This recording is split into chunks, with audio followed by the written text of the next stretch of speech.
Young people from all over the globe are joining up to fight for the future. I'm doing my part.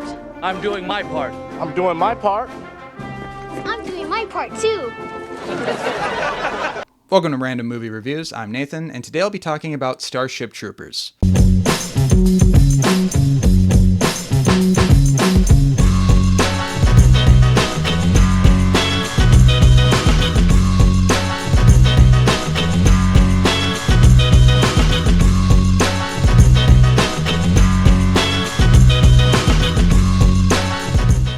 Starship Troopers is a 1997 film directed by Paul Verhoeven, starring Casper Van Dien, Dina Meyer, Denise Richards, and Neil Patrick Harris. The film centers around 4 high school classmates who live in a futuristic militarized society where if you want to have citizenship, you have to serve in the military of the United Citizen Federation, a federation that is currently in the midst of battling in an intergalactic war against the giant alien bug species, the Arachnids. I think it's safe to say that Starship Troopers has officially gained its cult classic status, and it's about time because it's pretty baffling to think that at the time of this film's release back in 1997, it was seen by many professional critics as being a pro-fascist film. And as you can see from the clip that I used at the very beginning of this video, it's not like the movie is trying to be subtle about its satire, even in the slightest. Starship Troopers is a movie that works on multiple levels. You can view the movie as being a fun, overtly campy, hyper-violent, kind of big-budgeted B movie. That's one level. And then the other level is seeing what Paul Verhoeven is trying to say underneath the story and underneath the characters. On the surface, Starship Troopers actually kind of looks like a fun, adventurous, science fiction action war movie, and there's many scenes of kind of what I call false happiness in the movie. The ending is a pretty great example of this, where it's like, we won the war, we got the enemy, and all this stuff. But underneath it, if you look a little bit deeper, if you look between the lines of the movie, Starship Troopers is a very tragic film about characters born into this society where they have been brainwashed into believing these fascist totalitarian ideas, and it pretty much kind of defines the rest of their lives. A little bit of context: Paul Verhoeven was born in the late 1930s in the Netherlands, which means he actually lived to see the Nazi occupation of his country. And so his feelings about fascism, they're very strong in a lot of his work. RoboCop kind of comments about, totalitarian government and corporations. And Starship Troopers feels a lot like RoboCop. And that's also because the screenplay writer of RoboCop, Ed Neumeyer, also wrote Starship Troopers. Funny enough, Ed Neumeyer read Starship Troopers and basically had to tell Paul Verhoeven kind of a rough summary of what the book was about. And Verhoeven perceived the book to be pro-fascist. Now, the book was written back in 1959 by Robert A. Heinlein.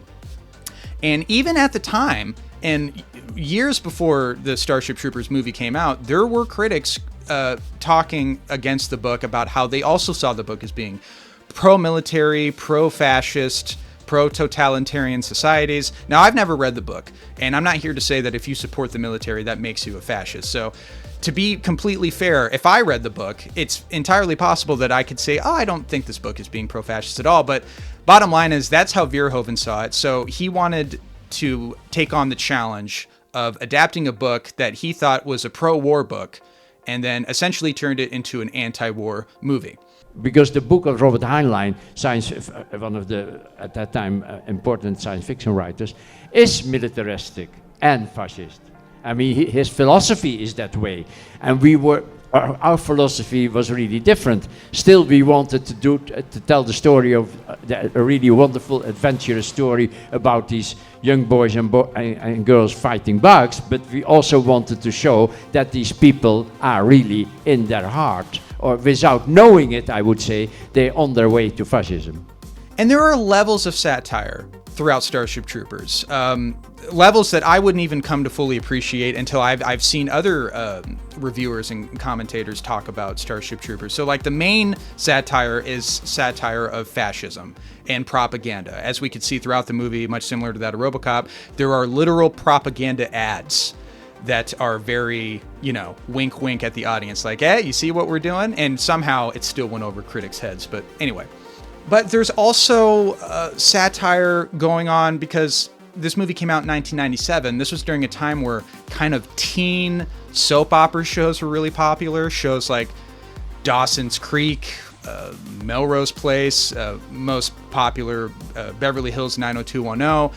And when you watch those shows and you watch this movie, it feels like there's also some satire against those type of characters and storytelling. And look at the cast of this movie. I mean, Casper Van Dien, Dina Meyer, Denise Richards, Neil Patrick Harris, they all look like they could be actors or characters in one of those type of shows, but Paul Verhoeven instead put them in Starship Troopers. So much like that of RoboCop, where RoboCop was also commenting on kind of the society of 1980s America, Starship Troopers is more or less kind of doing the same thing, it feels like. I think one of the best things about Paul Verhoeven, one of his biggest strengths as a filmmaker, is that he's kind of like the epitome of that saying, having your cake and eating it too. What I mean by that is, so Starship Troopers works as a fun, dumb, overtly campy, hyper-violent, kind of big-budgeted B science fiction action movie.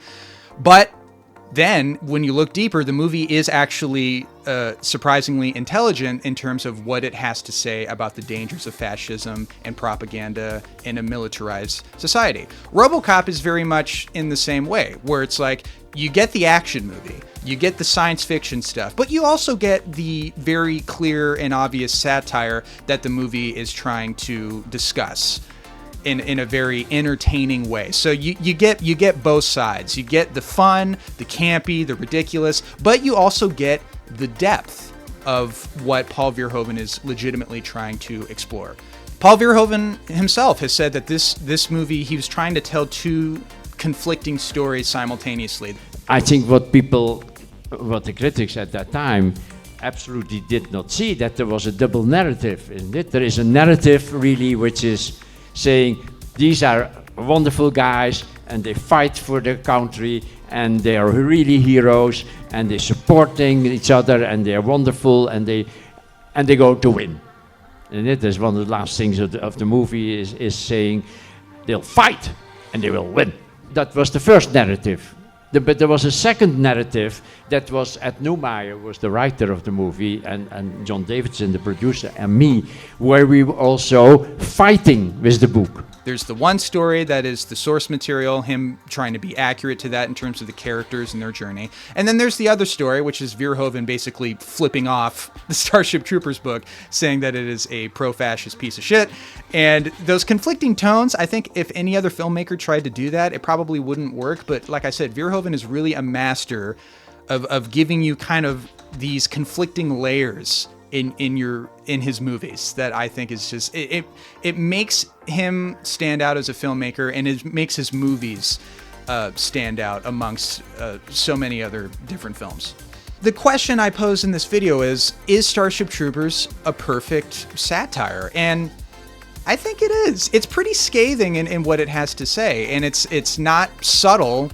No satire should ever be subtle. Like I said, it's kind of baffling that this message went over so many people's heads when it came out. But I guess just at the time in 1997, there wasn't really any other film quite like Starship Troopers, especially in the mainstream. I think the biggest film of this year, or one of the biggest films of this year, was Men in Black. And I love Men in Black. That Men in Black is a legitimate, this is a fun popcorn blockbuster movie. You don't have to think too hard about this, just enjoy it. Starship Troopers is kind of like that on the surface, but underneath it, it's clearly a damning commentary about fascism, propaganda, totalitarian governments, and above kind of the false happiness and adventurous tone of Starship Troopers, when you look underneath it, it's really a tragic story. But it's also just so freaking entertaining. There's so many absurd scenes in this movie. They sucked his brains out. Scenes that make me roar with laughter, but then it's also a movie that leaves me thinking almost every time I watch it, like, man, that would just be a terrible world to live in, where you don't even question your government, you don't question things that you see in society, you don't question the propaganda, the brainwashing, the indoctrination, you don't question any of that. You're just like, yep, yes sir. It's very Orwellian, Brave New World type of stuff. But like I said, that's what makes Starship Troopers such a brilliant movie. You get the entertaining stuff, but then you also get the message of the film simultaneously. So anyway, guys, that's my thoughts on Starship Troopers. I love this movie. I think it's brilliant. I think it's fun. I think it's very dark and depressing, and all around incredibly unique. Tell me your thoughts on this movie. And thank you to all the people who have subscribed. I am very close to getting 1,000 subscribers, which means that I'll be able to monetize my videos, and I could make this a full-time career, which is kind of a dream for me. So for those of you who have seen my videos and maybe haven't subscribed yet, hook a brother up. I would love to give you guys more videos, and expect another list video soon of underrated horror movies coming your way. As always, thank you guys for watching.